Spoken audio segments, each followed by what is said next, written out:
caminhando contra o vento, sem lenço, sem documento, no sol de quase dezembro, eu vou.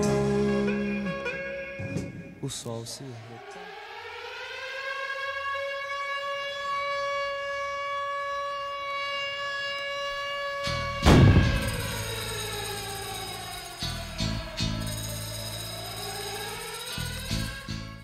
O golpe militar de 64 aconteceu no momento em que o Brasil estava em grande crescimento político e cultural. Era um momento de descobertas. O golpe é resultado de um confronto de forças. Num momento de polarização, confronto, surge uma articulação golpista. O contexto também é o da Guerra Fria.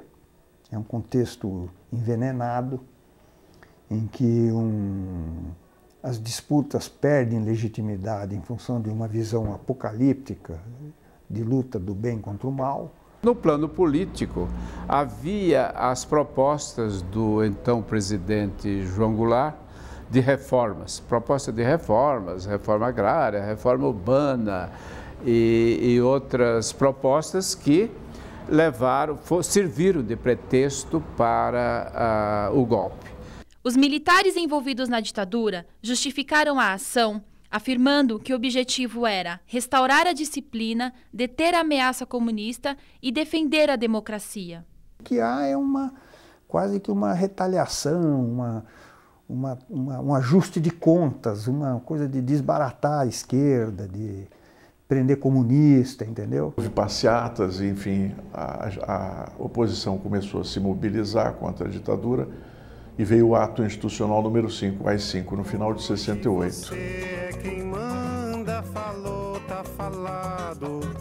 Muitas vezes, os militares estavam perdidos, não sabiam exatamente o que fazer, o que proibir. A gente até chamava de ditamole, né? Uma ditadura meio avacalhada. Tem muita história escabrosa no meio dessa avacalhação. Sabe? Muita gente que teve a vida destruída, carreira interrompida e tudo. No governo do general Ernesto Geisel, período de 1974 a 1979, a ditadura começou a perder forças. O grupo do Geisel e do Golbery começou a querer implantar uma abertura lenta, gradual e segura, como eles definiam. Mas, em oposição a isso, os caras da linha dura se articularam porque não queriam perder os seus privilégios. E, obviamente, existem os contrários. Isto vai numa sequência no governo Geisel até 77, quando vai acontecer um episódio de ruptura com o general Silvio Frota e, a partir daí, definitivamente, ele consegue conter a ebulição nos quartéis dentro da linha dura.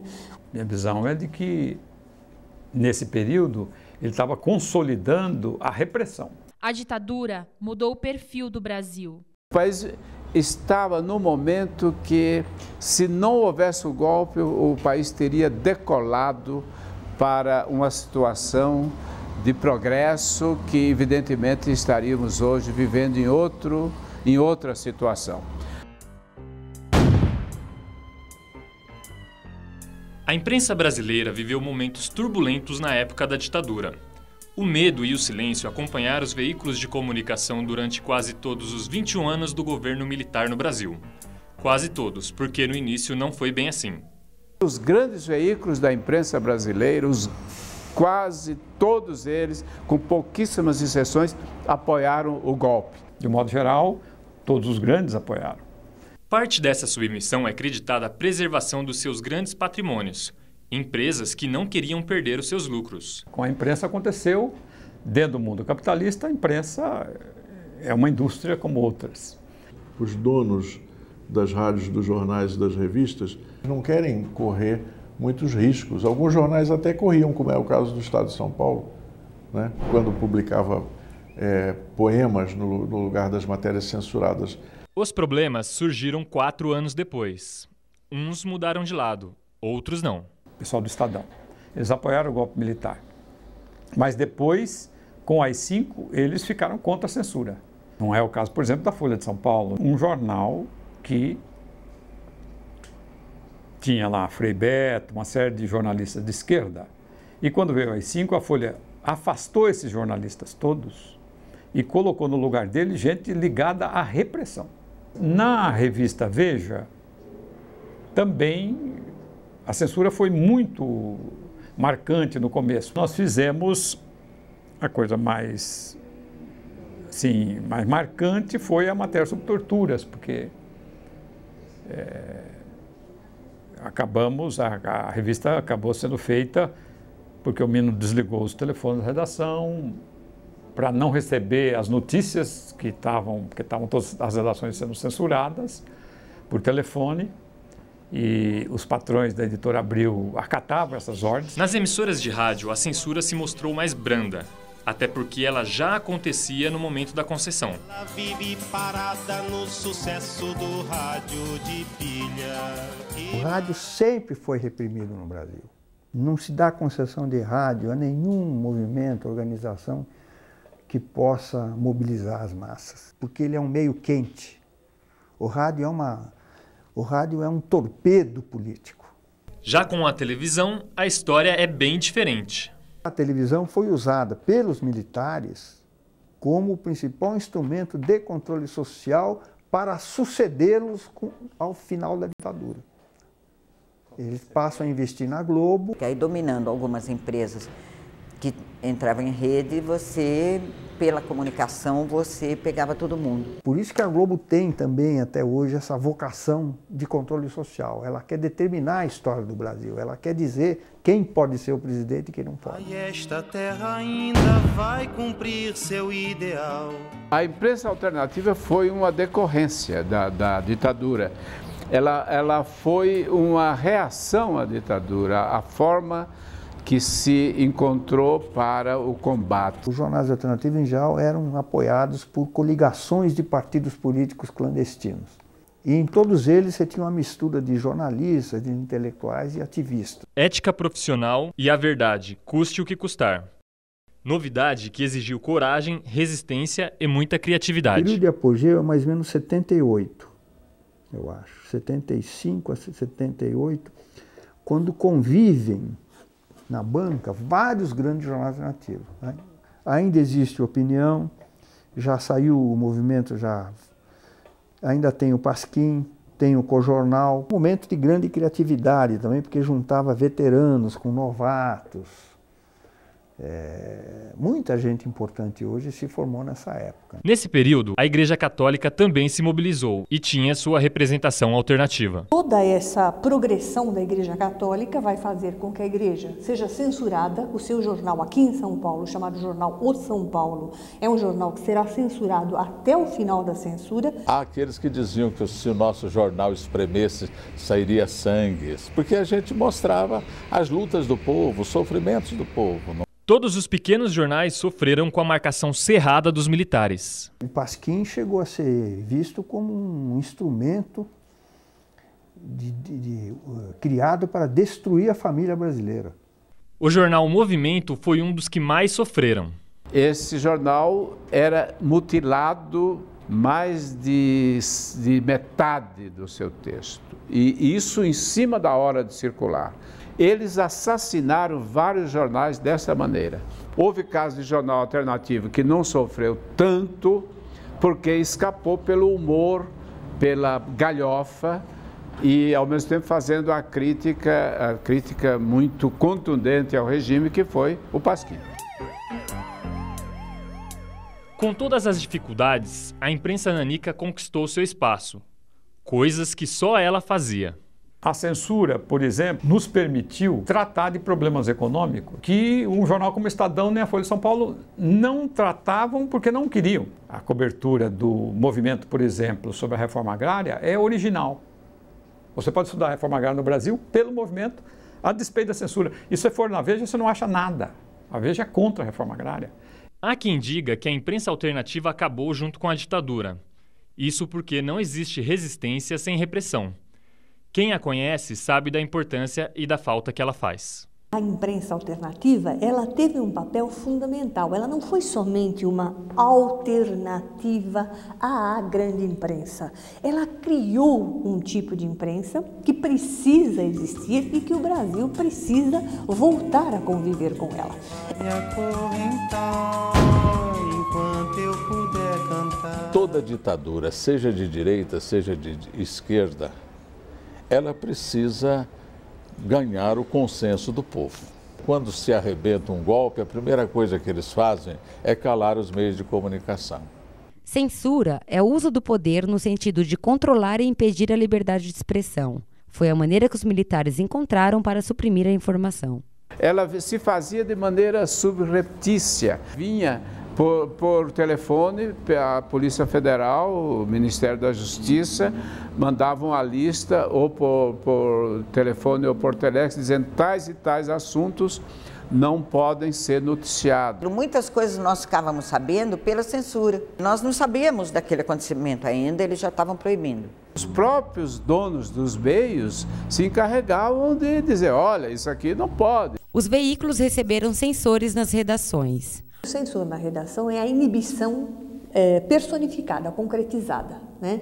E ele é o cara que tem o poder de vida e morte. Na opinião que a censura foi mudando, né? O jornal começou, tinha uma censora que era muito boazinha, depois vieram duas meninas que eram já mais malvadas, depois foram substituídas por dois brutamontes. Raimundo Pereira, que trabalhou na grande imprensa e na imprensa alternativa, diz que a censura discriminava a imprensa nanica. Saíam algumas coisas e a gente pegava os textos já publicados pela imprensa das grandes empresas sobre esses assuntos, mandava para a censura, ela vetava para nós. Houve uma época em que a censura era feita em Brasília. E vinha pronto de Brasília, era um noticiário inteiramente censurado. A gente só sabia o que não pode, o que não podia. Os veículos de comunicação sempre davam um jeito de escancarar a censura. As matérias que eram censuradas eram distribuídas em xerox junto com o jornal, na periferia. E como o Estado de São Paulo publicava receitas de bolo, poemas de Camões, nós aqui decidimos publicar o jornal com os espaços em branco. E cunhamos uma frase, leia e divulgue o São Paulo. Claro que qualquer leitor medianamente esclarecido entendia que aquilo estava no lugar de informações que foram surrupiadas. Então a censura atuava assim, não noticiando movimentos da igreja em defesa do povo, calando, amordaçando os meios de comunicação da igreja. Mesmo com o final decretado da censura, as ameaças continuaram. Daqui para frente vocês não têm mais censura, agora é por sua conta. Ou seja, problema de vocês, cuidem, porque pode vir chuva. O jornalismo é um campo social, o jornalismo. Ele não é só uma profissão, um ofício. O jornalismo é um campo, é um conjunto de relações, é um novelo, é um conjunto de preceitos, de posturas, de coisas que se esperam das pessoas, né? Isso é ser jornalista. No regime militar, a imprensa encabeçou a lista dos censurados. Numa democracia é importante a gente deixar claro o seguinte: o essencial não é uma imprensa justa, é uma imprensa livre. A imprensa é sempre uma das primeiras vítimas de qualquer ditadura, não é verdade? E os jornalistas sabem que uma ditadura significa o amordaçamento da imprensa. Muitos jornalistas não se manifestam, até por razões de sobrevivência, outros por falta de caráter. Sabe que o jornalista era um cara que queria destruir a família brasileira. Apesar da censura, prisões e até mortes, muitos jornalistas conseguiram trabalhar com ética. Você batalhava muito para ter ética. A maioria dos jornalistas era muito batalhadora mesmo para escrever sua matéria como era mesmo e tudo. Muitas vezes você saía para fazer uma matéria, chegava na redação, o cara já tinha ligado lá pedindo para não dar. Todos nós éramos muito politizados, ideológicos. A pressão e a opressão do regime levaram muitos jornalistas a se autocensurarem e muitas vezes a escreverem nas entrelinhas. Mas, de alguma maneira, aqui e ali os jornalistas reagiam. Reagiam, às vezes, como aconteceu comigo e com vários outros colegas, de, ao escrever uma matéria, tomar cuidado para não dizer de uma forma, dizendo de outra. Nós vestimos a camiseta de jornalista, mas era a época em que o jornalismo era uma coisa muito concreta. De afogamento, chicote, garrote, punção. No Brasil, existiram 2 momentos em que a tortura foi mais severa. Fazer uma diferença entre 64 e 68, que aí é o ato 5. Aí é que a ditadura pega feio. As prisões eram arbitrárias, sem amparo legal. Quem sofreu a tortura não esquece. Fui preso em casa, sem mandato, sem nada. Me levaram para dentro de uma caminhonete. Delicadamente me pediram licença e enfiaram um capuz preto na minha cabeça. E aí me levaram para o DOI-CODE. Eu fui presa em 1969, no dia 4 de novembro. Meu filho tinha 1 mês, tinha 34 dias. Meu filho nasceu dia 30 de setembro. E eu estava em licença maternidade, na Folha, né? Fiz 50 dias no DOPS, sem tomar banho, não é? Eu tinha 23 anos, aí tinha que ficar andando para lá e para cá, na frente deles também, eles me chamavam de Miss Brasil. Por causa de me deram um jornal, me esfregaram em mim um jornal que dizia que uma vaca chamada Miss Brasil tinha ganhado um concurso, estava no jornal. Como eu não quis dar informação, aí comecei a apanhar, depois mandaram chamar os carcereiros com uma equipe com a pimentinha, que era uma máquina de dar choques. Aí me torturaram, me deram choques, essa coisa toda. É uma coisa humilhante, né? Você perde o controle fisiológico e se suja todo, é uma coisa muito desagradável. Depois de viver essa experiência e ver, praticamente presenciar a morte do Vlado, eu saí do DOI-CODE e, por causa da morte do Vlado, eles pararam de nos torturar. As sevícias sexuais eram uma outra forma cruel de tortura.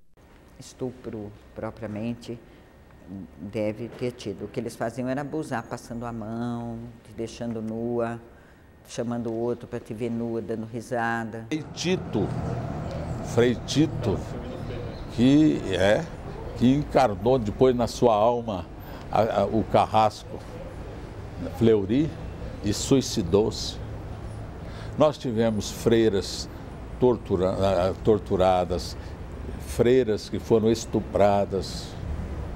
Foram momentos muito difíceis. A anistia e a indenização não pagam os erros. Eu pedi e não abro mão de nada, porque o que eu passei não tem preço. Não tem preço, entende? Não tem preço. O que eles fizeram não tem preço.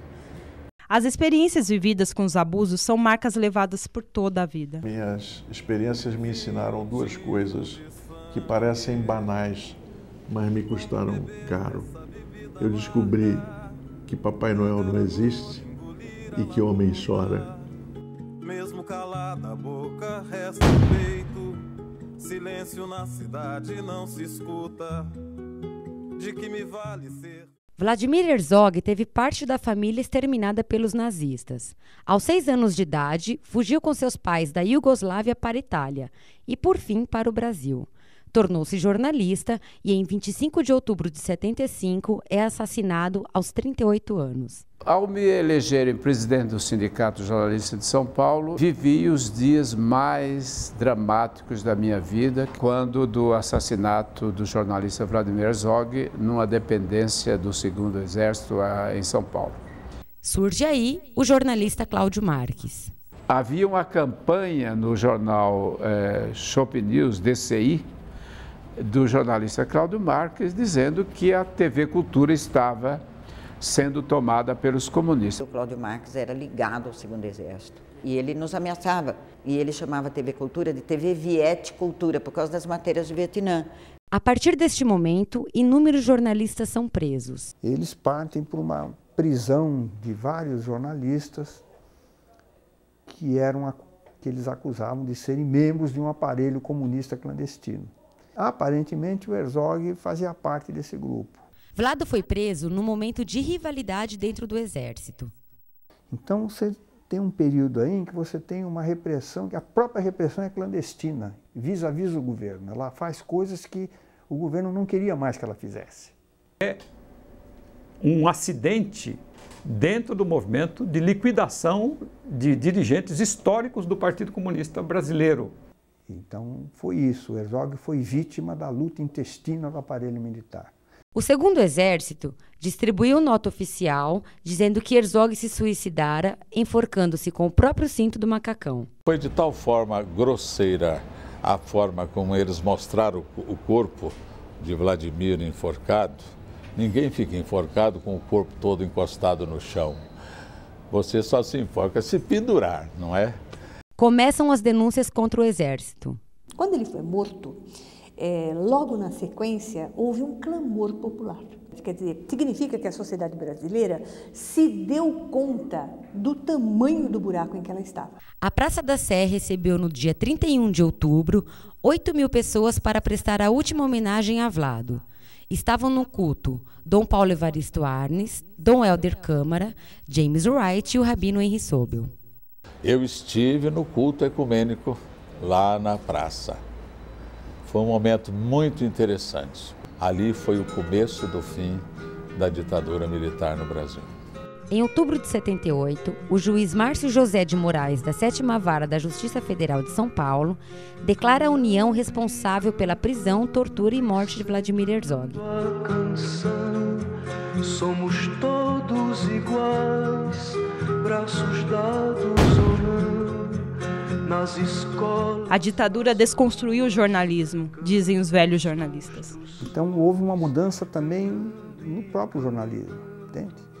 Esse jornalismo, que é um campo social específico, ele era dominante.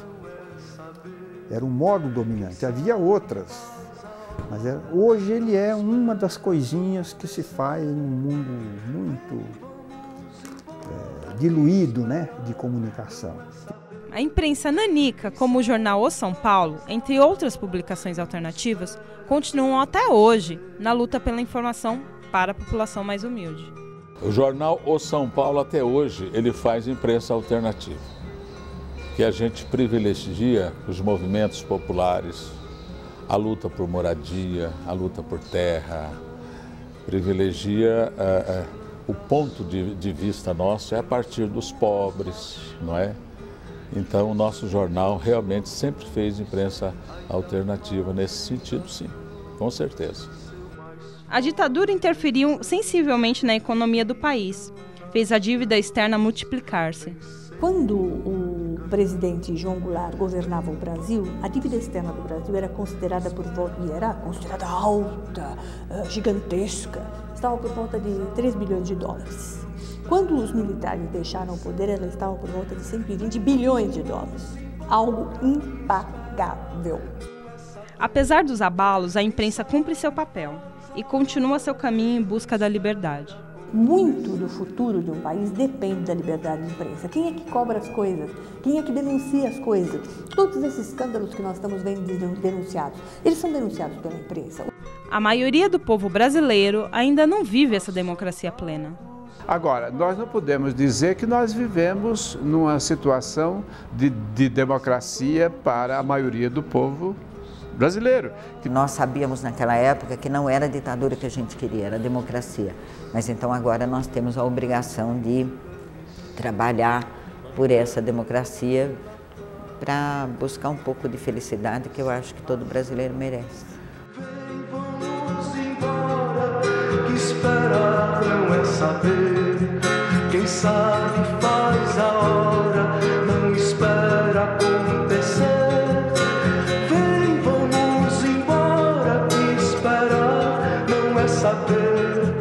Quem sabe faz a hora, não espera acontecer.